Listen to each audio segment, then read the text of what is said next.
Mesdames, Mesdemoiselles et Messieurs, bonjour ou bonsoir selon l'heure à laquelle vous vous trouvez dans votre environnement. Vous êtes tous et toutes les bienvenus sur le réseau de la diaspora 24 heures sur 7. Émettant de Toronto, c'est en Amérique du Nord. Eh bien, nous sommes appelés aujourd'hui à évoluer au sein de ce réseau, un réseau qui regorge de beaucoup d'émissions, notamment l'heure du Seigneur, notamment les coulisses du pouvoir, animées par votre serviteur. Ajoutez à cela, si nous nous disions tout, une autre émission animée par le directeur du réseau de la diaspora. Et la culture, le sport, la science et tout cela, c'est aussi traité dans ce réseau de la diaspora sans tabou. Aujourd'hui, nous allons pouvoir parler d'un sujet très, très délicat, la diaspora. C'est autant dire que nous allons mettre les projecteurs de feu autour de ce qui s'appelle la diaspora. Avec comme invité de marque, Monsieur Moïse Boadi Kalala, à ma droite, que je salue. Soyez le bienvenu, Monsieur Moïse Boadi Kalala. Je suis ravi d'être dans vos studios. Le chef coutumier de par votre État. Eh bien, il est historien de formation. Il est aussi acteur politique pour ceux qui le connaissent très bien. Donc avec lui, nous allons mettre sur les feux des projecteurs la diaspora africaine, comme je vous l'ai dit. Première préoccupation, Moïse Boadi Kalala, la diaspora, tout court. Qu'est-ce que vous entendez par là? Bien, merci pour l'opportunité que vous m'offrez de parler à vos nombreux téléspectateurs. Et d'entrée de jeu, je voudrais ici dire que lorsqu'on parle de la diaspora, il faudrait d'abord se référer à un verbe français qui s'appelle disperser. C'est-à-dire, on parle d'un fait de dispersion. Et la diaspora est justement cet attribut qui désigne ceux qui sont dispersés. Donc, il n'y a que diaspora dans la mesure où il y a des personnes qui ont quitté leur contrée d'origine et se sont dispersées. Mais, pour que ce terme puisse avoir toute sa signification, il faudrait absolument que les personnes qui se sont dispersées puissent maintenir des liens, puissent maintenir des contacts avec leur lieu d'origine. Ce n'est qu'à cette condition-là qu'on parle de diaspora. Si vous avez quitté votre lieu d'origine, votre pays d'origine, et que vous vous êtes réfugié, exilé dans un pays quelconque, et que vous avez coupé les ponts avec votre milieu d'origine, vous ne figurez pas dans la catégorie diaspora. Donc là, il faudrait que cette précision puisse être très bien retenue, que les téléspectateurs sachent qu'on ne peut bénéficier du terme diaspora que lorsqu'on a des liens qui existent entre vous, qui êtes dehors, qui êtes dans la dispersion, avec votre contrée d'origine. Voilà. Voilà qui est bien dit, Moïse Boadi Kalala, acteur politique et historien de formation. Moïse Boadi, les grands de l'Occident pensent que dans un avenir très proche, l'Afrique sera un berceau de l'économie mondiale. Est-ce que vous pensez que la diaspora africaine est à la hauteur de sa tâche pour pouvoir jouer son rôle qui s'impose? Dans la question que vous mettez sur le tapis, il y a plusieurs volets qui méritent d'abord d'être éclaircis. Vous parlez des grands de ce monde, c'est-à-dire les faiseurs du monde. Vous dites qu'ils pensent que l'Afrique peut être demain le berceau de l'économie mondiale. J'ai dit, s'ils le pensent, c'est-à-dire que ça procède des études. Ce ne sont pas des pensées qui tombent du ciel ou qui viennent comme la pluie, qui n'ont pas été préparées. Non. S'ils le pensent, c'est-à-dire qu'il y a eu des études qui ont été faites et qui placent l'Afrique au centre des préoccupations économiques du monde, justement, à un certain moment de son évolution. Exactement. Eh bien, lorsque vous prenez maintenant cette question et que vous faites un parallélisme avec la diaspora africaine, je suis en train de me dire, mais quelle est la contribution de cette diaspora dans la pensée qui arrive à fixer justement leur continent comme étant demain au centre de préoccupation économique du monde? Si la contribution de cette diaspora-là n'est pas visible, si elle n'a pas contribué justement à l'élaboration, à la faisabilité de cette pensée qui vient et qui s'installe, mais comment veux-tu que des gens qui n'ont rien contribué à une œuvre puissent se retrouver dans la faisabilité de cette œuvre-là? Et dans ce cas... Donc, c'est-à-dire qu'ici, si réellement ceux-là qui ont pris l'initiative de réfléchir sur les préoccupations d'ici 20 ans, 30 ans, sur le plan économique, avaient pensé que les Africains pouvaient jouer un rôle important, ils allaient les y associer. Que cela ne tienne, mais eux-mêmes les Africains, est-ce que font-ils de la prospection, c'est-à-dire se projettent-ils dans leur manière de vivre, dans leur manière de faire, se projettent-ils et se posent-ils la question de se dire que serons-nous ou quel type d'homme voulons-nous être après 20 ou 30 ans? C'est là la grande question et c'est une question qui relève qui fonde même toutes les stratégies. Et vous verrez que les faiseurs du monde ne s'empêchent pas à leur niveau justement de se propulser dans 20, 30 ans, dans l'avenir. Et qu'est-ce qu'ils font? Ils essayent d'ajuster maintenant le type d'homme qui doit vivre à cette époque prochaine. Il l'ajustent dans la formation, il l'ajustent dans l'éducation. Et ça, c'est un manquement grave chez les Africains qui, nous devons aussi comprendre, sont encore sous les effets des pesanteurs internes, c'est-à-dire les problèmes élémentaires qui n'ont pas encore trouvé de solutions et qui font qu'on ne puisse pas penser à des choses plus élaborées. C'est ça le grand problème. Donc, à la question de savoir si les diasporas africaines seraient-elles en mesure de répondre ou de voler en bonne noce, hein, de convoler en bonne noce avec cette préoccupation de voir l'Afrique comme le berceau de l'économie mondiale dans quelques années, je dis que nous serons encore pris de vitesse. La diaspora africaine n'est pas prête et sera encore prise de vitesse. Et justement, il va être question maintenant de voir sur la même qui avait réfléchi et qui amènerait les techniques, qui amènerait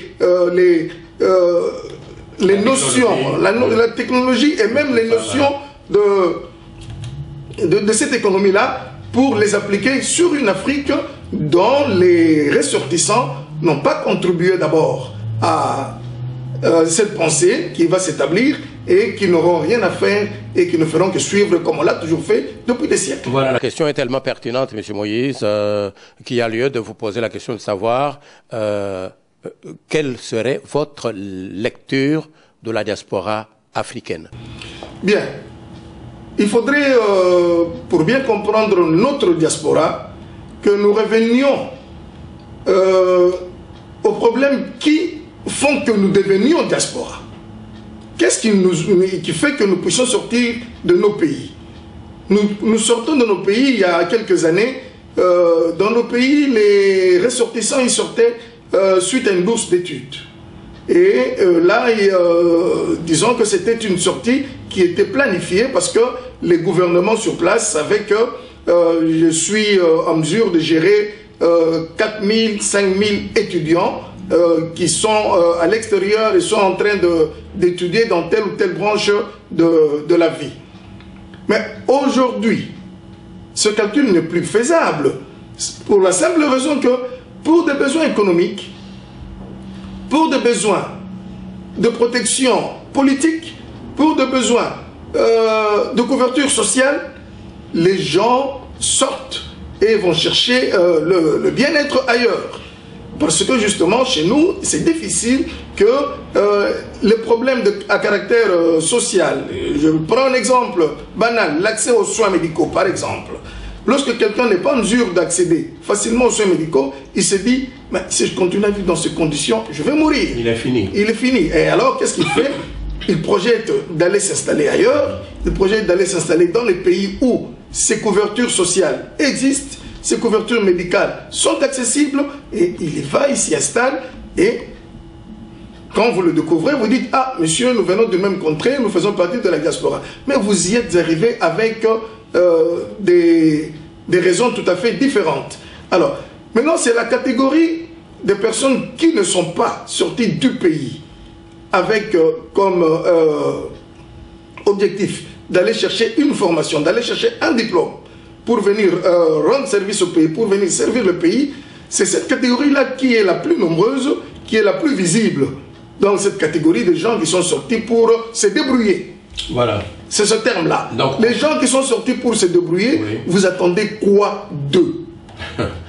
C'est la question que moi aussi je me pose. Oui. Celui qui est sorti pour se débrouiller, mais il est venu justement pour chercher à rencontrer d'abord les préoccupations d'ordre élémentaire, c'est-à-dire trouver un job, être en mesure d'envoyer de l'argent à sa famille rester au pays, et il y a même qui vendent des parcelles pour permettre aux leurs de sortir. Et quand ils arrivent au point où ils perdent toute une parcelle et permettent à un de leurs de sortir, ils se disent qu'avec cette sortie-là, nous serons en mesure de faire face au quotidien. Alors celui qui est sorti, vite, il va se mettre à chercher un travail, n'importe lequel, ou alors il va entrer dans des opérations qui ne sont pas à louer, dans des opérations de malhonnêteté, incivique par exemple, question de pouvoir toujours disposer de moyens à subvenir aux besoins de la famille restée au pays. Exactement. Donc c'est un problème, cette diaspora-là qui est venue pour subvenir aux besoins des siens, oui. Ce n'est pas une diaspora qui peut se constituer en élite, c'est-à-dire en meneur d'hommes, pour arriver justement à répondre à votre question sur les préoccupations économiques du monde qui vont se centrer sur l'Afrique. Si je vous ai bien compris, M. Moïse, vous voulez dire que la diaspora africaine n'est pas suffisamment outillée pour assumer le leadership en cette matière? Elle ne peut pas l'être dans la mesure où, d'abord, qui peut estimer le nombre de gens qui sont dans la diaspora et qui peut, en termes de répartition du travail, c'est-à-dire de branches, qui peut dire que dans 2 ans, nous pouvons nous attendre à avoir 3 spécialistes dans l'ingénierie mécanique, par exemple. Nous pouvons avoir 5 ou 600 spécialistes dans la navigation fluviale. Qui peut faire ce genre d'estimation? C'est parce que justement nous n'avons pas les données et que les gens qui sortent, parfois sortent de façon clandestine. Hein? Ça ne permet pas à un gouvernement de se dire que je peux m'attendre à tel nombre de personnes formées dans telle branche scientifique ou telle branche philosophique pour que demain ces personnes-là puissent être utiles au pays. Non, il n'y a aucune planification qui existe. Ok, ça c'est votre opinion que nous respectons, que nous saluons, M. Moïse. Mais est-ce que les Africains, de leur côté, saluent la façon de faire, la manière de faire de la diaspora africaine dans les milieux occidentaux? Bon, les Africains, je suis en train de penser plus à certaines questions qui se sont posées dans notre pays quand il s'agit de juger le comportement de nos frères qui sont à l'extérieur. En fait, tout celui qui a un de siens à l'extérieur, d'abord il y a un qualificatif qui lui est attribué dans nos pays. On dit que c'est un professionnel. Il joue dans une division supérieure et que ce qu'il perçoit à ce niveau-là permet à ceux qui sont dans les divisions inférieures de rester, supposé rester au pays dans des divisions inférieures, leur contribution est moindre par rapport à ceux qui jouent dans des divisions supérieures. Donc, ce pro-là, il ne peut pas être jugé sévèrement, même s'il commet des actes inciviques dans le pays dans le pays hôte. Non, il ne peut pas être jugé sévèrement. On dit qu'il est parti pour se débrouiller. Il est parti pour nous aider à vivre. Donc le jugement est toujours, relativisé compte tenu des efforts que celui qui est là-bas entreprend pour aider ceux qui sont restés. Mais lorsque il n'entreprend aucun effort, lorsqu'il n'aide pas, c'est à ce moment-là qu'on le juge sévèrement et que de fois même, s'il s'agit de rentrer au pays, il est mal reçu. Réseau de la diaspora 24 heures sur 7, la chaîne la mieux documentée de la diaspora. Réseau de la diaspora 24 heures sur 7. Réseau de la diaspora, la chaîne la mieux documentée de la diaspora. Suivez-nous au www.dn247.net. Réseau de la diaspora, c'est aussi la politique, la santé, l'économie, la jeunesse, le sport et toute l'actualité. Les réseaux de la diaspora 24 heures sur 7. Diaspora Networks 24/7. Suivez-nous au www.dn247.net. Réseau de la diaspora, la chaîne la mieux documentée de la diaspora. Diaspora Networks 24/7, la chaîne par excellence. Est-ce que ce serait le même jugement, la même manière de penser de la part des gouvernements africains vis-à-vis de leur diaspora? En fait, les gouvernements ne peuvent pas faire de mise sur des aspects dont ils n'ont pas contribué. Ce serait vraiment leur faire la part un peu trop belle. Hein? Un gouvernement, il gouverne, et gouverner, en d'autres termes, c'est prévoir. Il prévient, il voit. Nous avons tout à l'heure fait cette petite gymnastique intellectuelle de nous placer, de parler de la prospection. Hein? De se placer à 3, 4, 5, 6 années avant et se dire qu'est-ce que nous allons devenir après ces années-là. Eh bien, si un gouvernement ne fait pas cet exercice-là en son sein, qu'est-ce qu'il peut attendre de ceux qui sont partis et qui se débrouillent de leurs propres moyens afin de faire survivre ceux qui sont restés au pays et eux-mêmes aussi de survivre? Ça, c'est la première difficulté. Deuxième difficulté, le gouvernement peut faire aussi l'expérience de prendre les personnes qui viennent de la diaspora. Mais est-ce que le gouvernement sait évaluer à juste titre les diplômes que ces personnes-là peuvent ramener au pays? Nous avons vu plusieurs personnes ramener des faux simplement parce que il n'a pas été suivi. Et le gouvernement n'est même pas en contact avec les structures d'enseignement qui sont supposées avoir formé l'élément qui provient de la diaspora. Donc, en ce moment-là, il y a une cassure, il y a une coupure, et l'élément de la diaspora, quand il arrive avec un faux, il s'impose parce que d'abord, il y a l'élément à beau mentir vient de loin, il s'impose, il arrive à conquérir les estimes des autres, mais quand on va le mettre à l'épreuve, on va vite constater qu'il y a beaucoup de lacunes. Et vous vous rappelez que diaspora, ça a pris une connotation péjorative il y a quelque temps dans nos pays où on parlait de diasa diasa. Et diasa diasa, c'est-à-dire que là on a fait de la péjoration. Hein, au lieu de prendre celui qui vient de la diaspora comme quelqu'un de méritant, on a plutôt estimé que c'était une voiture d'occasion. Donc dans le sens péjoratif. Péjoratif, c'est-à-dire que contribue positivement à certains. Non, parce que là maintenant nous sommes à un autre niveau. C'est-à-dire que nous sommes dans sa contribution dans un système de gestion, dans sa contribution dans une équipe gouvernementale.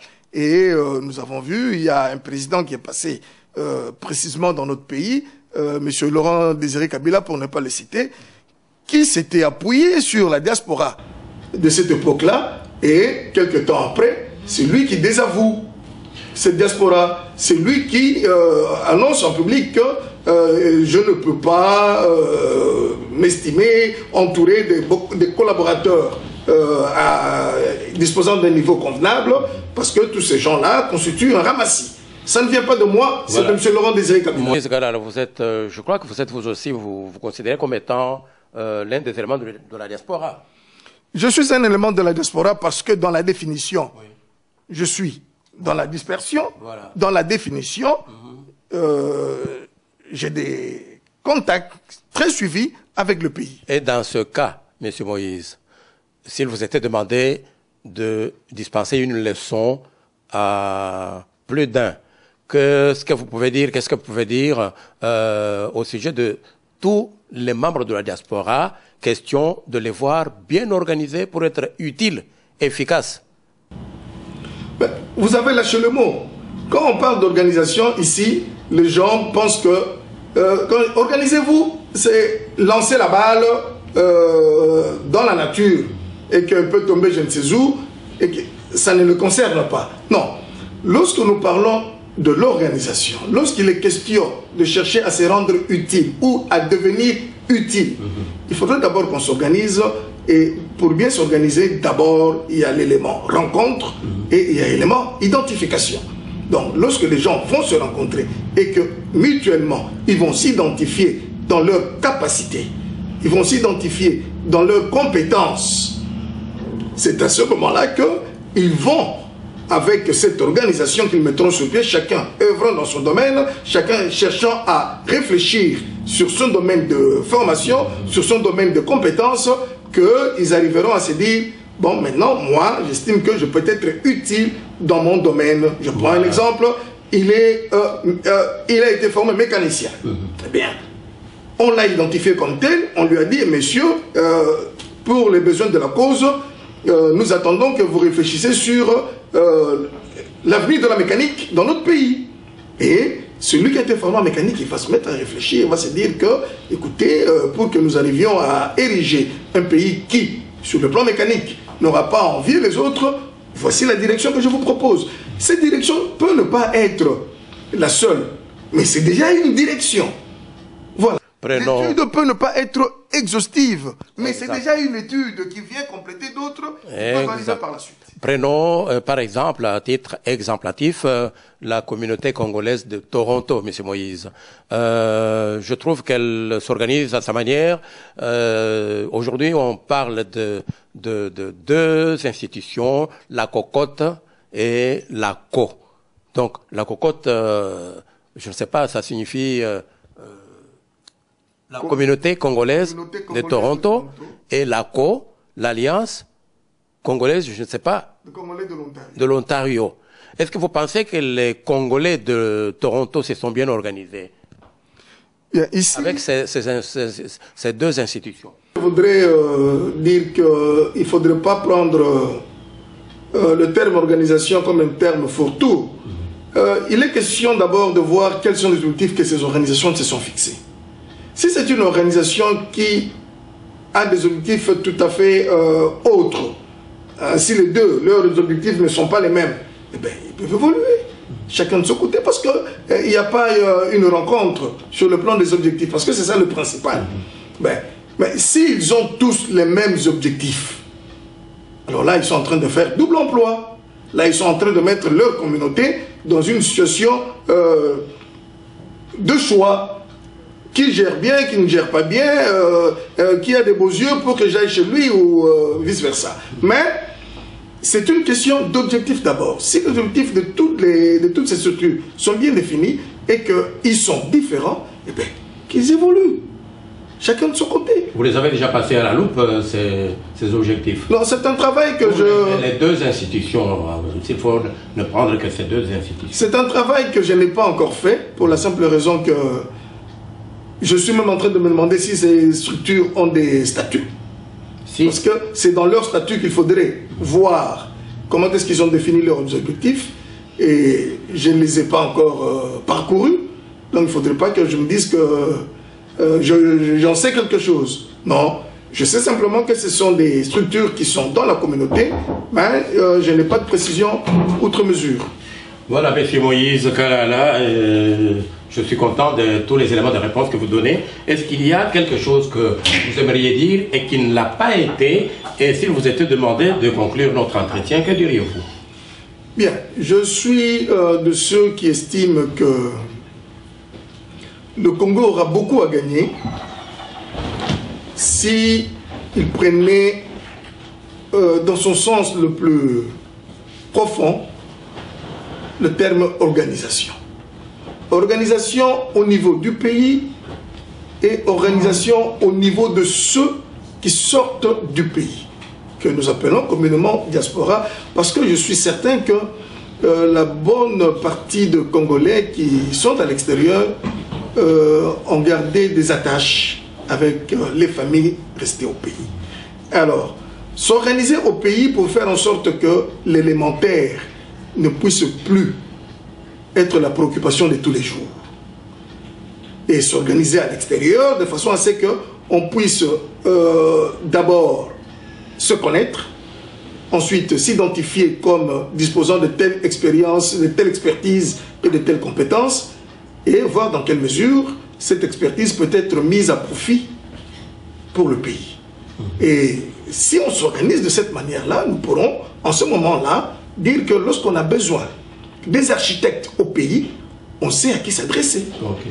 Lorsqu'on a besoin des plombiers au pays, on sait voir des spécialistes dans la plomberie au niveau de la diaspora, avec des techniques provenant d'autres milieux, d'autres pays. Donc c'est cette organisation-là qui nous fait défaut. Et je dis bien que c'est une organisation qui commence au niveau du pays d'abord. Donc, nous qui avons eu la chance de visiter d'autres pays, mais commençons par voir dans quelle mesure nous pouvons copier. Ce n'est pas singer. Je dis copier. Ce qui est utile. Voilà. Donc, dans quelle mesure nous pouvons copier ce que nous avons vu ailleurs, tirer les leçons sur leur expérience afin d'en faire profiter le pays. Ça, c'est très important et j'en appelle à nos nombreux compatriotes qui sont en dehors du pays de prendre les bonnes choses qu'ils voient ailleurs et qu'ils les ramènent au pays et de faire un effort pour que, au niveau du pays, nous puissions nous rendre utiles et de ne pas toujours tomber dans les anti-valeurs. De toute façon, c'est ce que vous allez faire demain. Je suis de ceux-là qui ont pris la voie et qui sont inscrits dans la durée pour ne pas être les apôtres des antivaleurs. Je vous remercie, nous vous remercions, Monsieur Moïse Boadi Kalala, pour avoir accepté de répondre positivement à notre invitation. Je vous rappelle que vous étiez en train de suivre l'émission Les réseaux de la diaspora, 24 heures sur 7, émettant de Toronto, c'est en Amérique du Nord. Aujourd'hui, dans le cadre de l'émission Les coulisses du pouvoir, nous avons pu recevoir comme invité de marque M. Moïse Boadi Kalala. Je pense qu'il n'en est pas à sa première fois de venir ici répondre à nos préoccupations. Et prochainement, nous pensons recevoir les éminents penseurs du monde noir au niveau de notre pays, Congo-Kinshasa, avec les professeurs tels que Sylvain Kalalansenda, avec les professeurs tels que Albert Bouyamba, qui sont historiens de formation, professeurs et j'en passe des meilleurs. Je crois qu'aujourd'hui, nous avons pu tabler sur la diaspora africaine, son utilité vis-à-vis de l'actualité brûlante de l'heure. Merci, Charles Kajimpoumpo, vous remercie pour votre sympathique attention.